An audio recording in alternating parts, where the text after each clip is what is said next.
ପ୍ରସଙ୍ଗରେ ଆମେ ଏଇ କଥାଟା ଆସିବା। ଏଠାରେ ଇଏ କୃଷ୍ଣ ଏହିପରି ମଥୁରା ଛାଡ଼ି ଇଏ ଚାଲିଗଲା କେଉଁଠାକୁ? ଦ୍ୱାରକାକୁ। ଦ୍ୱାରକାକୁ ଯାଇ ସେଠାରେ ଅଷ୍ଟପାଟରାଣୀ ବିବାହ ସମ୍ବନ୍ଧରେ ସମ୍ବନ୍ଧିତ ହେଲେ। ଏମାନେ ପ୍ରାଣପଣ ଦେଇ ସର୍ବଦା କୃଷ୍ଣଙ୍କୁ ସେବା କରୁଥିଲେ।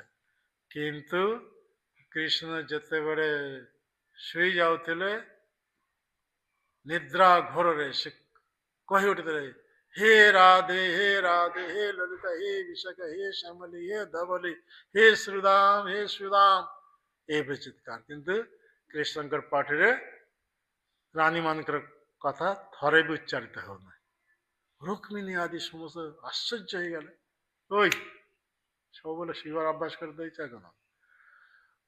ରୁକ୍ମିଣୀ ଆଦି ଆଶ୍ଚର୍ଯ୍ୟ ହେଇଗଲେ ଯେ ଆମେ କେତେ ସେବା କରୁଛେ ଷୋଡ଼ଶ ଉପଚାର ସହ।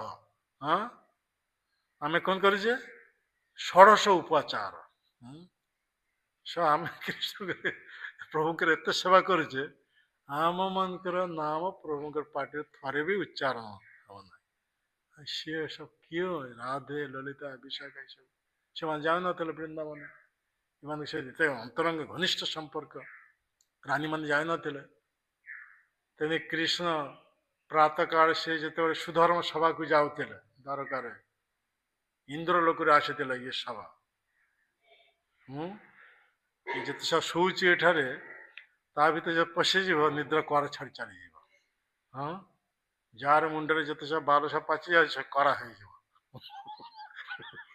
ଯେ ଯେତେ ବୃଦ୍ଧ ଇଏ ସବୁ ଯୁବା ହେଇଯିବ। ସୁଧର୍ମ ସଭା ଏହିପରି ନବ ଯୌବନ ସମ୍ପନ୍ନ ହେଇଯାଏ ସୁଧର୍ମ ସଭା ଭିତରକୁ ପଶିଲେ। ତ ସେଇ ସଭା କୃଷ୍ଣ ଉପସ୍ଥିତ, କୃଷ୍ଣ ବଳରାମ। କାରଣ କୌଣସି ଯଦି ମାନେ ଜଗତରେ ଗୋଲଯୋଗ ଯଦି କେହି କୌଣସି ଦେବତା ଆଣି ଇଏ କରିବେ, ସେଠାରେ ସମାଧାନ କରିବା ପାଇଁ ସେ ନିର୍ଦ୍ଦେଶ ଦେବେ, ବିଧାନ ଦେବେ। ତ ଏହିପରି କୃଷ୍ଣ ଯେତେବେଳେ ସୁଧର୍ମ ସଭାକୁ ଯାଉଛନ୍ତି, ଏମିତି ସମୟ ରୁକ୍ମିଣୀ ଦେବୀ ଆସି କହୁଛନ୍ତି, ପ୍ରଭୁ ଆମେ ମାନେ କେତେ ସେବା କରୁଛେ ଷୋଡ଼ଶ ଉପଚାର ସହକାରେ, ଆପଣ ଯେତେ ଶୋଇ ଯାଉଛନ୍ତି ଘୋର ନିଦ୍ରାରେ ହେ ରାଧେ ହେ ଲଳିତା ହେ ବିଶାଖା ଏସା ନାଁ ଧରି ଡାକୁଛି, ସେମାନେ କେଉଁମାନେ? କୃଷ୍ଣ ମୋର ସମୟ ହେଇଯାଇଛି, ଅଫିସକୁ ଯିବାକୁ ହେବ। ସୁଧର୍ମ ସଭା ହଉଛି ଅଫିସ। ମୋର ବର୍ତ୍ତମାନ ସମୟ ନାହିଁ। ତେଣୁ ତୁମେ ସମସ୍ତେ ଯାଇକିରି ରୋହିଣୀ ମାତାଙ୍କୁ ପଚାର, ସିଏ ସବୁ ଲୀଳାରେ ଉପସ୍ଥିତ ଅଛନ୍ତି। ରୋହିଣୀ ମାତା ସବୁ ଲୀଳାରେ ହରିବଲ। ରୋହିଣୀ ମାତା ବୃନ୍ଦାବନ ଲୀଳା, ମଥୁରା ଲୀଳା, ଦ୍ୱାରିକା ଲୀଳା, କୃଷ୍ଣମଲ ଜନ୍ମ ପୂର୍ବରୁ ସବୁ ଏତେ ସେ ଉପସ୍ଥିତ, ସେ ସବୁ ଜାଣିଛନ୍ତି। ତେଣୁ କୃଷ୍ଣ କହିଲେ ମାତା ରୋହିଣୀ ଦେବୀଙ୍କୁ ଯାଇ ପଚାର। ଏଇମାନେ ସମସ୍ତେ ଆସି କହିଲେ, ମା ଆମେ ମାନେ ଏହିପରି କେତେ ସେବା କରୁଛେ। ପ୍ରଭୁ ଯେତେ ନିଦ୍ରିତ ଅବସ୍ଥା ରହୁଛନ୍ତି ସେତେବେଳେ ହେ ରାଧେ ହେ ଲଳିତା ବିଶାଖା ଏସବୁ ନାଁ ଧରି ଡାକୁଛନ୍ତି। ଆମ ମାନଙ୍କ ନାଁ ତ କେବେ ପ୍ରଭୁଙ୍କ ପାଟିରୁ ଉଚ୍ଚାରଣ ହେବାକୁ ଶୁଣୁନାହିଁ। ତା ସହିତ ରାଣୀ ମାତା, ହଁ ତୁମେ ମାନେ ଯାହା କହୁଛ ତା ସତ୍ୟ। କୃଷ୍ଣ ବଳରାମ ଯଦିଓ ଏଠାରେ ଦ୍ୱାରକାରେ ଅଛନ୍ତି, କିନ୍ତୁ ସେମାନଙ୍କ ମନ ସବୁବେଳେ ପଡ଼ି ରହିଛି କେଉଁଠାରେ? ବୃନ୍ଦାବନ। ସେଇ ବୃନ୍ଦାବନ କଥା ଚିନ୍ତା କରିଛନ୍ତି। ରାତିରେ ନିଦ୍ରା ଘରରେ ଏହିପରି ସେମାନଙ୍କ ନାଁ ଉଚ୍ଚାରଣ କରି ଡାକୁଛନ୍ତି। ତ ସେ ବୃନ୍ଦାବନ ଲୀଳା କେମିତିଆ? ରୁକ୍ମିଣୀ ଆଦି ଏସବୁ ପଚାରିଲେ। ଆମେ ତା ପ୍ରଭୁଙ୍କ ସେ ଲୀଳା କଥା ଶୁଣିବା ପାଇଁ ଚାହୁଁଛେ। ତ ରୋହିଣୀ ମାତା କହିଲା, ହଁ ଠିକ ଅଛି, ମୁଁ ଶୁଣାଇବି। କିନ୍ତୁ କୃଷ୍ଣ ବଳରାମ ତ ଅଫିସକୁ ଚାଲି ଯାଇଛନ୍ତି। ତ ଗୋଟେ ସେଇପରି ଗୋଟେ ହଲ୍ ଘର, ସେଠାରେ ସମସ୍ତେ ବସିଛନ୍ତି। ସେଇ ହଲ୍ ଘରେ ଗୋଟେ ମାତ୍ର କବାଟ। ତ ରୋହିଣୀ ମାତା ବ୍ୟାସାସନ ବସିଛନ୍ତି କୃଷ୍ଣଙ୍କ କଥା କହିବା ପାଇଁ। କହୁଛନ୍ତି, ମୁଁ ଯେତେବେଳେ କଥା ଆରମ୍ଭ କରିବି, ବୃନ୍ଦାବନ ଅତି ମଧୁର ଲୀଳା, ସେ ବୃନ୍ଦାବନ ମଧୁର ଲୀଳା କଥା ଯେତେବେଳେ ମୁଁ ଆରମ୍ଭ କରିବି, କୃଷ୍ଣ ବଳରାମ ଯେଉଁଠାରେ ଥାଆନ୍ତୁ କାହିଁକି ନା ଅନ୍ତର୍ଯାମୀ ସୂତ୍ର ସେମାନେ ଜାଣିପାରି ସାଙ୍ଗେ ସାଙ୍ଗେ ଏଠାରେ ଆସି ଉପସ୍ଥିତ ହେଇଯିବା। ଆଉ ମୋ ମୁଖରୁ ଯେତେବେଳେ ସେଇ ବୃନ୍ଦାବନ ଲୀଳା କଥା ଶ୍ରବଣ କରିବେ ତାହେଲେ ସେମାନଙ୍କୁ ଆଉ କେବେ ହେଲେ ଏଠାରେ ଧରି ରଖି ପାରିବନି। ସେମାନେ ସିଧା ଉନ୍ମାଦଗ୍ରସ୍ତ ଅବସ୍ଥାରେ ବୃନ୍ଦାବନ ଆଡ଼କୁ ଦୌଡ଼ିବେ। ଆଉ କେବେ ହେଲେ ସେମାନଙ୍କୁ ଫେରାଇ ଆଣି ପାରିବ ନାହିଁ। ତ ନିଜମାନଙ୍କୁ ଦ୍ୱାର ଦେଶେ ଅବସ୍ଥାନ କରିବାକୁ ସେମାନେ ଯେତେ ଆସି ଉପସ୍ଥିତ ହେବେ ସାଙ୍ଗେ ସାଙ୍ଗେ ମୋତେ ଖବର ଦେବେ, ମୁଁ ସାଙ୍ଗେ ସାଙ୍ଗେ କଥା ବନ୍ଦ କରିଦେବି। ତାହେଲେ କୃଷ୍ଣବର୍ଣ୍ଣଙ୍କୁ ଏଠାରେ ରଖିପାରିବେ। ତେଣୁ ଆଟ ପାଟ ରାଣୀ କୃଷ୍ଣଙ୍କର ସେଇ ବୃନ୍ଦାବନ ଲୀଳା ବ୍ରଜପୁରୀ ଲୀଳା କଥା ଶ୍ରବଣ କରିବା ପାଇଁ ଏତେ ମାନେ ବ୍ୟାକୁଳ ହେଲେ ସେମାନଙ୍କ ମଧ୍ୟରେ କେହି ରାଜି ହେଲା ନାହିଁ ଦ୍ୱାର ଦେଶରେ ଉପସ୍ଥିତ ହେବା ପାଇଁ, ପ୍ରହରୀ ହିସାବରେ ଜଗିବା ପାଇଁ। ତ ସେତେବେଳେ ସେମାନେ କ'ଣ କଲେ, ସୁଭଦ୍ରାଙ୍କୁ କହିଲେ। ସୁଭଦ୍ରା ମୁଣ୍ଡ ହଲାଉଥିଲେ, ସେ ବି ରାଜି ହଉନଥିଲେ, କିନ୍ତୁ ଏମାନେ ଯେହେତୁ କହୁଛନ୍ତି ବାଧ୍ୟ ହୋଇ ଲାଷ୍ଟରେ କଲେ ଠିକ ଅଛି। ସେ ଠିଆ ହେଲେ ଦ୍ୱାର ଦେଶରେ। ଆଉ ସୁଭଦ୍ରା ଏହିପରି ହାତ ପ୍ରସାରିତ କରି ଠିଆ ହୋଇଛନ୍ତି, ମାନେ କୃଷ୍ଣ ବଳରାମ ଯଦି ଏଠାରେ ଆସିଯିବେ ଭିତରକୁ ଛାଡ଼ିବ ନାହିଁ। ରୋହିଣୀ ମାତା ପ୍ରଥମ କମ୍ପେୟାର କରି କହୁଛନ୍ତି ଦ୍ୱାରକା ଆଉ ଦ୍ୱାରକାପୁରୀ ଆଉ ବ୍ରଜପୁରୀ। ये द्वारकापुरी समुद्र द्वारा बेष्टित, और ये ब्रजपुरी जमुना द्वारा बेष्टित। एठारे जेते सबु अस्त्र शस्त्र झंकार आ सेठारे गोपालंकर मधुर बांसुरी कौन कलत्ताम। एठारे अष्ट पाटरानी आ सेठारे अष्ट सखी। यही कंपेयर कर कहते कि रोहिणी माता वृंदावन ये ब्रजपुरी आओ द्वारकापुरी कंपेयर कर एठारे ब्राह्मण माने वैदिक मंत्र उच्चारण करी ओम जगदीश हरे जय जय जय जय जगदीश जय जय जगदीश हरे यही वैदिक मंत्र उच्चारण कर गोपी माने भर्सना वाक्य कृष्ण को गाली दे वेद मंत्र से कृष्ण केते आनंद बुझल कि वेद मंत्र उच्चारण कर स्तुति कर कृष्ण से प्रसन्न नहंते यही कंपेयर कर चलती एमती समय संक्षेप कहूँ समय पार हो जाए संक्षेप कहीदे शेष करेंगे तो बहुत बड़ कथा। यहीपरी रोहिणी माता आरंभ कर यशोदा माता सहित कृष्णकर जो बात्सल्य लीला यही कथा आरंभ कर कथा केमितिया ना नारद मुनि थरे आसी द्वारकार आसी वसुदेव को कहले जे आपण ये कृष्ण को जन्म समय ये प्रतिज्ञा करते जे यहीपरी 1 लक्ष दुग्धवती गावी ब्राह्मण वैष्णव मान मध्य दान कर ये हूँ अन्य पुराण उल्लेख रही जमी गर्ग कि गर्ग संहिता आदि ये सब ये हरिवंश ये सब ये उल्लेख आज कि भागवतम जो पाठ करते आम से पाते के 10,000 दुग्धवती गावी दान करने ये प्रतिज्ञा करते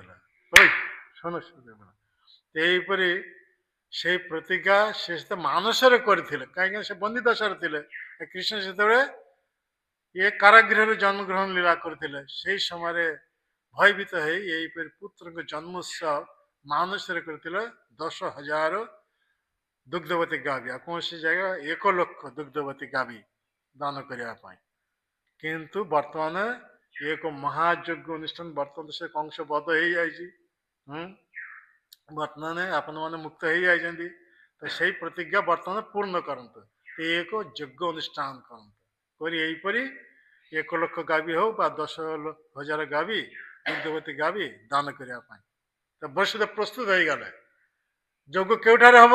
ପ୍ରଭାସ ତୀର୍ଥରେ, ପ୍ରଭାସ କ୍ଷେତ୍ରରେ ଯଜ୍ଞ ହବ। ତ ଏ ସମାଚାର ଚାରିଆଡେ ସବୁ ପ୍ରଚାରିତ ହେଇଯାଇଛି।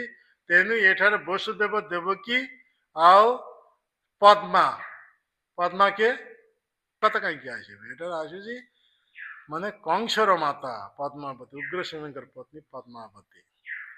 ଏ ତିନି ଜଣ ସେତେବେଳେ ନାରଦ ମୁନିଙ୍କୁ ପଦ୍ମାବତୀ ନିର୍ଦ୍ଦେଶ ଦେଲେ ନାରଦ ମୁନିଙ୍କୁ, ତ୍ରିଭୁବନ ଯେତେ ସବୁ ସାଧୁ ସନ୍ଥ ଦେବତା ମାନେ ଅଛନ୍ତି ସମସ୍ତଙ୍କୁ ଆମନ୍ତ୍ରଣ କରନ୍ତୁ ଏ ପ୍ରଭାସ ତୀର୍ଥରେ ଯଜ୍ଞରେ ଅଂଶଗ୍ରହଣ କରିବା ପାଇଁ।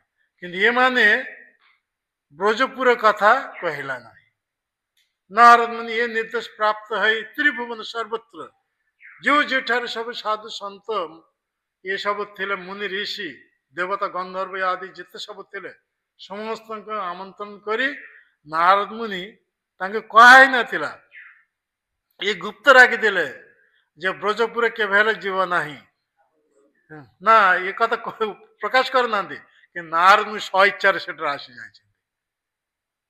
ହଁ, ନାରଦ ମୁନି ଯେତେ ବ୍ରଜପୁରକୁ ଆସି ଉପସ୍ଥିତ ହେଇ ଯାଇଛନ୍ତି, ସୁନ୍ଦର ବାତାବରଣ, ମଧୁର ମାନେ ମୃଦୁ ମନ୍ଦ ପବନ ବହୁଛି ଯମୁନାରେ, ଏଇପରି ସେ ବାତାବରଣ ଅତି ସୁନ୍ଦର। ଆଉ ଏଇପରି ନାରଦ ମୁନି ଆସି ଉପସ୍ଥିତ ହେଇଗଲା କେଉଁଠାରେ? ନନ୍ଦ ମହାରାଜ ଭବନ। ଆଉ ନନ୍ଦ ମହାରାଜ ନାରଦ ମୁନିକି ଦେଖି ଅତି ଆଦର ସହକାରେ ସତ୍କାର ମାନେ ସ୍ୱାଗତ କରି ନେଇଗଲେ। ନେଇ ଯେତେ ଉପସ୍ଥିତ କରାଇଲେ, ଉତ୍ତମ ଆସନରେ ବସାଇଲେ। ଯଶୋଦା ଦେବୀ ଆସି ନାରଦ ମୁନିଙ୍କ ପାଦ ପଦ୍ମ ପୂଜା କଲେ। ଏଇପରି ମାତ୍ର ସ୍ନେହ ବଶତ ସର୍ବଦା ଏ ଯଶୋଦା ମାତା ଦଧି ଦୁଗ୍ଧ ଲହଣୀ ଦ୍ୱାରା ଉତ୍ତମ ରୂପେ ସତ୍କାର କରାଇଲେ। କାହାକୁ? ନାରଦ ମୁନିକୁ। ଆଉ ନାରଦ ମୁନି ଏ ଉତ୍ତମ ରୂପେ ଭୋଜନ କରି ଏତେ ଆନନ୍ଦିତ ହେଲେ। ସେତେବେଳେ ଯଶୋଦା ମାତା କୁଶଳ କଥା ପଚାରିଲେ ଯେତେବେଳେ, ସେତେବେଳେ ନାରଦ ମୁନି ଏ ଦ୍ୱାରକାର ଏଇ ସମାଚାର କଥା ସେ ବ୍ୟକ୍ତ କରିବାକୁ ଲାଗିଲେ। ଦ୍ୱାରକା କଥା ଶୁଣି ଯଶୋଦା ମାତାଙ୍କ ଭିତରେ ଈଶତ ଏଇ ମାତୃ ସ୍ନେହ ପ୍ରକଟ ହେଇଗଲା। ସାଙ୍ଗେ ସାଙ୍ଗେ ଯଶୋଦା ନାରଦ ମୁନି କହୁଛନ୍ତି, ମୁନିବର ମୋର କାହ୍ନୁ କାହ୍ନୁ ନୀଳମଣି କେମିତି ଅଛି? ଇଏ ଏତେ ବ୍ୟାକୁଳ କହୁଛନ୍ତି ଯଶୋଦା ମାତା। ନାରଦ ମୁନି ସବୁ ଜାଣିଛନ୍ତି, କାହ୍ନୁ ନୀଳମଣି ସେ ତୁମର କିଏ? ଯେତେବେଳେ ନାରଦ ମୁନି କଥା କହିଛନ୍ତି, ଯଶୋଦା ଏତେ ଦୁଃଖିତ ହେଇଗଲେ। ତ ସେ ସବୁ ଦୁଃଖ ନିଜ ସମ୍ବରଣ କରି ଯଶୋଦା କହୁଛନ୍ତି, ସେ ମୋର ଗଳାର ମାଳ, ସେ ମୋର ନୟନର ତାରା, ସେ ମୋର ଜୀବନର ଜୀବନ। ନାରଦ ମୁନି ପୁଣି କହିଛନ୍ତି, ତାହେଲେ ସେ ତୁମର ପୁତ୍ର? ନାରଦ ପରିହାସ କରି ସବୁ ଜାଣିଛନ୍ତି ସେ ତୁମର ପୁତ୍ର? ଏ କଥା ଯେତେବେଳେ କହିଛନ୍ତି, ତ ତୁମର ପୁତ୍ର ଯଦି ହେଲା, ତ୍ରିଭୁବନ ସମସ୍ତଙ୍କୁ ନିମନ୍ତ୍ରଣ କରିବା ପାଇଁ ମତେ ପଠେଇଛନ୍ତି, କାହିଁ ତୁମର କଥା ତ କେହି କହିନାହିଁ, ସେ କହିନାହାନ୍ତି। ଯଶୋଦା ଅତ୍ୟନ୍ତ ଦୁଃଖିତ ହେଇଗଲେ। ଆରେ ମୋର ପୁତ୍ର ଏଇପରି ଯୋଗ ଅନୁଷ୍ଠାନ କରି ତ୍ରିଭୁବନ ସମସ୍ତଙ୍କୁ ଆମନ୍ତ୍ରଣ କରିବା ପାଇଁ ମୁନିବରକୁ ପଠେଇଛନ୍ତି, ହଁ ଆମମାନଙ୍କ ନିମନ୍ତ୍ରଣ କଥା କହିନାହାନ୍ତି। ଯଶୋଦା ଅତ୍ୟନ୍ତ ଦୁଃଖିତ ହେଇ ରୋଦନ ସହକାରେ ନନ୍ଦ ମହାରାଜ କହୁଛନ୍ତି, ଓହୋ ଶୁଣ, ଆମର ସେ କାହ୍ନୁ ଏହିପରି ପ୍ରଭାସରେ ଯୋଗ କରୁଛି, ତ୍ରିଭୁବନ ସମସ୍ତଙ୍କୁ ସାଧୁ ସନ୍ଥ ଦେବତା ଆଦି ସମସ୍ତଙ୍କୁ ଆମନ୍ତ୍ରଣ କରିଛନ୍ତି, ଆମମାନଙ୍କୁ ଆମନ୍ତ୍ରଣ କରିନାହିଁ। ନନ୍ଦ କହୁଛନ୍ତି, ଯଶୋଦାଙ୍କର ମନର ଭାବ ବୁଝି କହୁଛନ୍ତି, ତୁମେ କାନ୍ଦୁଛ କାହିଁକି? ପୁଅ କେବେ ହେଲେ ବାପାଙ୍କ ନିମନ୍ତ୍ରଣ କରନ୍ତି? ତେଣୁ କାହ୍ନୁ ଆମମାନଙ୍କ ସ୍ନେହର ସନ୍ତାନ, ସେ ଆମମାନଙ୍କ ପାଇଁ ଅପେକ୍ଷାରେ ଥିବ। ତେଣୁ ଆମେମାନେ ସମସ୍ତ ବ୍ରଜବାସୀ ମାନେ ଆମର ଯେତେ ସବୁ ଦଧି ଦୁଗ୍ଧ ମାଖନ ଆଦି ଯାହା ସବୁ ଉପାଦେୟ ଦ୍ରବ୍ୟ ସାମଗ୍ରୀ ଅଛି ସବୁ ଧରି ଯିବା। ସେ ଆମମାନଙ୍କ ଅପେକ୍ଷାରେ ବସିଥିବେ। ଆମମାନଙ୍କୁ ଦେଖି ସେ ଅତ୍ୟନ୍ତ ଖୁସି ହେବ। ତା ସାଙ୍ଗେ ସାଙ୍ଗେ ନନ୍ଦ ମହାରାଜ ସମଗ୍ର ବ୍ରଜପୁରରେ ଏ ସମାଚାର ପହଞ୍ଚେଇ ଦେଲେ। ତ नंद महाराज उपानंद आदि समस्त गोपी आदि राधारानी समस्ते विविध प्रकार जहाँ घरे जिते सब थिला उपादेय द्रव्य सामग्री दधि दुग्ध माखन आदि सब संग्रह करी महा आनंद रहना दौरान प्रवास तीर्थ उद्देश्य नारद या पूर्व से द्वारकार पहुंची गले पहुंची जाए खबर देले हाँ यहीपरी सब त्रिभुवन समस्त आमंत्रण करेছি কিন্তু समस्त आमंत्रण कर सारा पर मु एक अजाना जगह जाई पहुंची जाए पद्मा को यही कथा कहते अजाना जगह मुझे जगह ना कही पारि ना मोर ख्याल ना किंतु सेठार वातावरण एते मधुर सेठारे जे राजा रानी देवता मान द्वारा पूजित और सेठारे যমুনা নদীর যমুনা নদী না যেতে কহিলে পদ্মা এতে ক্রোধিত হয়ে গেল তুমি কাইকি সেটাকে যাইছো সেই নন্দ রাজার ঘর সে এক মহাদুষ্ট লোক আমার কানুকে কৃষ্ণকে এইপরি খাইবাকু না দে গোচারণରେ ପଠାଇଥିଲା আর এইপରି ସେ ଟିକେ କଣ ମାଖନ ଖାଇଛି ତାକୁ ବାନ୍ଧି ପକେଇଛି এইপରି ତାର କେତେ କଠୋର ବାକ୍ୟରେ ତାକୁ ଭର୍ସନା କରିଛି ଆଉ ତା ଦ୍ୱାରା ୟା ଦ୍ୱାରା ନିଜର କଠ ବହନ କରିଛି তুমি সেটাকে কাହିଁକି ଯାଇଛ তো ଇଏ ନାରଦ କହୁଛି ମା ମୁଁ ଭୁଲ ବଶରେ ସେଟା ଯାଇଥିଲି ଆଉ ସେ ତ ସମସ୍ତେ ପ୍ରସ୍ତୁତ ହେଇଛନ୍ତି ପ୍ରବାସକୁ ଆସିବା ପାଇଁ ବର୍ତ୍ତମାନ କଣ ଅବସ୍ଥା ହବ ସେଇ କହନ୍ତୁ ତ ପଦ୍ମା ଅତ୍ୟନ୍ତ ଅସ୍ଥିର ହେଇଗଲା ସେ ସେତେବେଳେ ଇଏ କହୁଛନ୍ତି ଦେବକୀଙ୍କୁ ପଦ୍ମା ସତ ଦେବକୀ ସେମାନଙ୍କୁ କେବେ ହେଲେ ଏଠାକୁ ପଶିବାକୁ ଦିଆଯିବ ନାହିଁ ତେଣୁ ବହୁତ ପ୍ରହରୀ ମାନଙ୍କୁ ଏଠାରେ ରଖାଯିବ ସେମାନେ ଯେତେ ଆସିବ ଯୋଗସ୍ଥଳୀରେ ପଶିବାକୁ ଦିଆଯିବ ନାହିଁ ଦେବକୀ ଯେତେ ଏଇ କଥା କହିଲେ ପଦ୍ମ ଅତ୍ୟନ୍ତ ଆନନ୍ଦିତ ହେଇଗଲେ ରାତ୍ରି ଯାକ ସେ ଶୋଇଲେ ନାହିଁ କିଏ ପଦ୍ମା ଅତି ପ୍ରତ୍ୟୁଷରେ ଏହିପରି ଦେବକୀଙ୍କ ସହ ଏ ତୀର୍ଥ ଇଏ ଯଜ୍ଞସ୍ଥଳୀର ଦ୍ୱାର ଦେଶ ଆସି ଉପସ୍ଥିତ ହେଇଯାଇଛି ଆଉ ଇଆଡ଼େ ନନ୍ଦ ମହାରାଜ ଉପାନନ୍ଦ ବ୍ରଜବାସୀ ମାନଙ୍କ ସହ ଗୋପୀ ମାନଙ୍କ ସହ ଆନନ୍ଦରେ ଆସି ପହଞ୍ଚି ଯାଉଛନ୍ତି ସମସ୍ତଙ୍କ ମନରେ ଗୋଟେ କେବଳ ଇଏ ଚିନ୍ତାଧାରା ଆଜି ଆମେ ଏ ଆଖିରେ କାହ୍ନୁକୁ ଦର୍ଶନ କରିବୁ ଏଇ ଆନନ୍ଦରେ ଏତେ ପଥଶ୍ରମ ସେ ସବୁ କଥା ଭୁଲି ଯାଇଛନ୍ତି ଏହିପରି ଯେତେ ଆସି ଉପସ୍ଥିତ ହେଇ ଯାଇଛନ୍ତି ଏମିତି ସମୟରେ ପଦ୍ମା ଇଏ ନନ୍ଦ ବାବୁକୁ ଦେଖି ଭର୍ସନା ବାକ୍ୟରେ ଗାଲି ଦେବାକୁ ଲାଗିଲା ତୁମର ଲାଜ କରନି ଯମୁନାର ଜଳ ନାହିଁ ସେ ତ ଡୁବି ମରିବା ପାଇଁ ଦେଖନ୍ତୁ କିପରି ଭର୍ସନା ବାକ୍ୟରେ କହୁଛନ୍ତି ଆମର କୃଷ୍ଣକୁ ଏହିପରି ତୁମେ ଗୋଚାରଣକୁ ପଠେଇଛ ଆଉ ତାକୁ ଠିକ ଭାବେ ଖାଇବାକୁ ଦେଉନ ସେ କାହା ଘରକୁ ଯାଇକି ଟିକେ ମାଖନ ଚୋରି କରି ଖାଇଛି ବା ଗୋଟେ ଦଧି ଭାଣ୍ଡ ଭାଙ୍ଗି ଦେଇଛି ବୋଲି ସେଇ ଅପରାଧରେ ତାକୁ ଦୌଡ଼ିতে ବାନ୍ଧିଛ ତୁମ ଲାଜ କରୁନ ଜମିଦାର ଜଳ ନାହିଁ ଡୁବି ମରିବା ପାଇଁ ଇଏ ସବୁ ଶୁଣି ଚକିତ ହେଇଗଲା ଯଶୋଦା ମାତା ସେଠାରେ ଉପସ୍ଥିତ ଇଏ ସବୁ ଭର୍ସନା ବାକ୍ୟ ଯେତେ ଶୁଣୁଛନ୍ତି ସମସ୍ତେ କାଠର ପୁତୁଲି ଭଳି ଠିଆ ହେଇଯାଏ ପାଟିରେ କୌଣସି କଥା ନାହିଁ ଏମାନଙ୍କ ଶୋଚନୀୟ ଅବସ୍ଥା ଦେଖି ଦେବକୀ ସେ ତ ହାତ ଯୋଡ଼ିକି କହୁଛନ୍ତି ମା ଏମାନେ ଅତିଥି ହିସାବରେ ଆସିଛନ୍ତି ବ୍ରଜବାସୀ ଏମାନେ ମୁନି ଋଷି ମାନଙ୍କର ଭଳି ସ୍ୱଭାବ କୌଣସି ପ୍ରତ୍ୟୁତ୍ତର ଦେଉନାହାନ୍ତି ଚୁପଚାପ ସବୁ ଶୋଇ ଯାଉଛନ୍ତି ତ ଗୋଟେ କାମ କରାଯାଉ ଏମାନଙ୍କୁ ସେଠାରେ ଛାଡ଼ି ହେବ ନାହିଁ କୃଷ୍ଣକୁ ଡାକିକିରି ଏଠାରେ ଅଣାଯାଉ ସେଇଠୁ ସେ ଦର୍ଶନ କରିବା ତା ସହିତ ପଦ୍ମା କହିଲା ତୁମେ ତାହେଲେ ଠିକ କଥା କହିଛ ଦେବକୀ କହୁଛନ୍ତି ତୁମେ ଡାକ ତ ଦେବକୀ ନା ମୁଁ କେମିତି ଡାକିବି ଏତେ ସବୁ ଲୋକ ବସିଛନ୍ତି ଏତେ ହେଇଛନ୍ତି ନାରଦ ମୁନିଙ୍କୁ କହୁଛନ୍ତି ପଦ୍ମା ଯେ ତୁମେ ତାହେଲେ ସେ କୃଷ୍ଣକୁ ଡାକିକିରି ଏଠାକୁ ନେଇ ଆସ ନାରଦ ମୁନି ହାତ ଯୋଡ଼ିକି କହୁଛନ୍ତି ନା ବାବା ମୁଁ ସେଟାକୁ ଯିବି ନାହିଁ ଏ ସବୁ ଦେବତା ମାନେ ଆସି ବସିଛନ୍ତି କେତେ ମୁନି ଋଷି ସବୁ ସାଧୁ ସନ୍ଥ ମାନେ ଆସି ବସିଛନ୍ତି ସେଠାରେ ମୁଁ ଯାଇକି କେମିତି ପ୍ରଭୁଙ୍କୁ ଡାକିବି ତେଣୁ ଇଏ ମାତା ଦେବକୀ କହନ୍ତୁ ସେ ଡାକିବେ ତ ପଦ୍ମା ସହିତ ଦେବକୀ କହନ୍ତୁ ତୁମେ ତାହେଲେ ଡାକ କୃଷ୍ଣ କୃଷ୍ଣ ବୋଲି ତ ପଦ୍ମା ଇଏ ଦେବକୀ ସହିତ କୃଷ୍ଣ କୃଷ୍ଣ କୃଷ୍ଣ କୃଷ୍ଣ ସେ ଯଜ୍ଞରେ ବ୍ୟସ୍ତ। ଆହୁତି ଦିଅ ଦଉଛନ୍ତି ଯଜ୍ଞରେ ଆହୁତି ସେଥିରେ ଇଏ ଏତେ ଡାକୁଛନ୍ତି କିଛି ଇଏ ଆସୁନି କାନରେ ପଶୁନାହିଁ। ତ ସେତେବେଳେ ନାରଦ ମୁନି କହୁଛନ୍ତି ଯଶୋଦାଙ୍କୁ ତୁମେ ତ କହୁଥିଲ ଏ କାନୁ ମୋର ବେକ ଗଳାର ହାର ନୟନର ତାରା ଜୀବନର ଜୀବନ ମୋର କାନୁ ନୀଳମଣି ତୁମେ କହୁଛ ତୁମର ସ୍ତନ୍ୟପାୟୀ ସନ୍ତାନ ତୁମେ ଡାକ। ତାଇ ଯେତେବେଳେ ନାରଦ ଏଇ କଥା ଯଶୋଦାଙ୍କୁ କହିଲେ ବ୍ରଜବାସୀ ମାନଙ୍କ ମନରେ ଏକ ଆନନ୍ଦ ଉଦ୍ବେଳିତ ହେଇ ଉଠିଲା କାହିଁକି ମା ଯଶୋଦା ଯଦି ଡାକିବେ କାନ୍ୟ ଆଉ କୌଣସି ଜାଗାରେ ରହିପାରୁନି ସାଙ୍ଗେ ସାଙ୍ଗେ ଆସି ଉପସ୍ଥିତ ହେଇଯିବ। ହଁ ସମସ୍ତ ବ୍ରଜବାସୀ ମାନଙ୍କ ମନରେ ଏ ଆନନ୍ଦ ଉତ୍ଫୁଲ୍ଲ ହେଇଗଲା।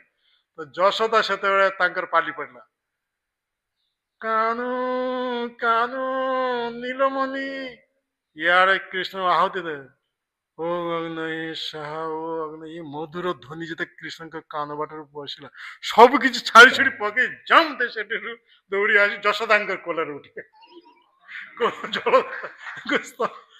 ଯଶୋଦାଙ୍କ କୋଳରେ ଯେତେ ଚଢିଗଲେ ଇଏ ଦେଖି ଦେବକୀଙ୍କ ମୁଣ୍ଡ ନତ ହେଇଗଲା। ଆଉ କୃଷ୍ଣ ଦେଖିଲେ ମାତା ଦେବକୀଙ୍କର ମୁଣ୍ଡ ନତ ହେଇଯାଏ ତେଣୁ ଯଶୋଦାଙ୍କ କୋଳରେ ଛାଡି ସେ ଆସି ଉଠିଲା କା ଦେବକୀଙ୍କ କୋଳରେ। ନାରଦ ମୁନି ମଜା କରି କହୁଛନ୍ତି ପ୍ରଭୁ ଇଏ କେମିତିଆ ହଁ ଜଣେ ପୁତ୍ରଙ୍କ ଦୁଇ ଜଣ ମାତା କେମିତିଆ ଜଣେ ପୁତ୍ରଙ୍କ ଦୁଇ ଜଣ ମାତା କେମିତିଆ ମୁଁ ତ କେବେ ଶୁଣୁ ନାହିଁ କେବେ ଦେଖି ନାହିଁ ପ୍ରଥମ ଥର ଦେଖୁଛି ଶୁଣୁଛି। ତ ପ୍ରକୃତ ମାତା କିଏ ମୁଁ ତ କିଛି ବୁଝିପାରୁନି। ତ ନାରଦ ମୁନି ନିର୍ଣ୍ଣୟ କଲେ ଯାହାର ସ୍ତନରୁ ସତ କ୍ଷୀର ସାବିତ ହେବେ ସେ ହଉଛନ୍ତି ପ୍ରଭୁଙ୍କର ପ୍ରକୃତ ମାତା। ଯେତେବେଳେ ନାରଦ ମୁନି ଏଇ କଥା କହିଲେ ସାଙ୍ଗେ ସାଙ୍ଗେ ଯଶୋଦାଙ୍କ ସ୍ତନରେ ଏଇ ଯେ ସ୍ତନରେ କଥା କହିଲେ ସ୍ଥାନରେ କ୍ଷୀର ସ୍ରାବିତ ହେବାକୁ ଲାଗିଲା। ଏଥିରେ ପ୍ରମାଣିତ ହେଇଗଲା କଣ ଯେ କୃଷ୍ଣଙ୍କର ପ୍ରକୃତ ମାତା ହଉଛନ୍ତି ମାତା ଯଶୋଦା। ଏଇ କଥା ରୋହିଣୀ ମାତା କହୁଛନ୍ତି ରାନୀ ମାନଙ୍କ ସମ୍ମୁଖରେ। ଇଆଡେ କୃଷ୍ଣ ବଳରାମ ସେ ସୁଦାମା ସହ ଛାଡି ଆସି ଏଠାରେ ଅଟକି ଯାଇଛନ୍ତି ଦ୍ୱାର ଦେଶରେ। ସୁଭଦ୍ରା ଏମିତି ହାତ ପ୍ରସାରିତ ସେ ଶୁଣୁଛନ୍ତି ଇଆଡେ ଆସି କୃଷ୍ଣ ଇଆଡେ ଆସି ଡାନ୍ସ ସାଇଡରେ ଆସି ବଳରାମ ଠିଆ ହେଇଯାଇଛନ୍ତି। ଏଇ ମଧୁର ବାତ୍ସଲ୍ୟ ରସର ଲୀଳା ଯଶୋଦା ମାତାଙ୍କର ମାତୃ ସ୍ନେହର ଲୀଳା ଏ ହଉଛି ଭକ୍ତିର ମହିମା ଭକ୍ତିର ମହିମା ଧାମର ମହିମା ଭକ୍ତି ରସର ମହିମା। ଯେତେବେଳେ ତିନି ବିଗ୍ରହ ଶ୍ରବଣ କରୁଛନ୍ତି ସେତେ ଶ୍ରବଣ କରୁ କରୁ ଇଏ ମାନେ ଆଖି ବିସ୍ଫାରିତ ହେଇଗଲା ପଦ ସଂକୁଚିତ ଭିତରକୁ ପଶିଗଲା ହାତ ସଂକୁଚିତ ହେ କୃଷ୍ଣ ବରଂ ହାତ ପର୍ସନ ଆସିଗଲା ଆଉ ସୁଭଦ୍ରାଙ୍କର ହାତ ଦୁଇ ଭାଇଙ୍କର ଦେହ ଭିତରେ ଲୁଚିଗଲା।